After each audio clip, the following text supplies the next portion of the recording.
Hala, ilang buwan na ako nagre-risk. Wala pa din nangyayari sa pagkukontent ko. Lahat naman ginawa ko. Nagsuot na ako ng may kaldero sa ulo. Napuyat ako lagi araw-araw.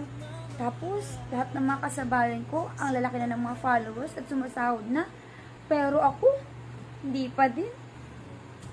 Huwag kasi natin ikumpara yung sarili natin sa mga naging kasabayan natin. Kasi, hindi naman tayo pare-parehas ng magiging future. O tara, English yun.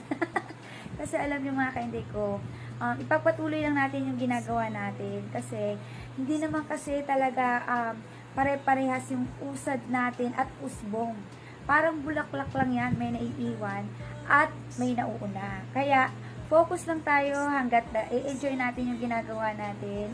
Pagpatuloy lang natin, at maabot din natin pangarap natin.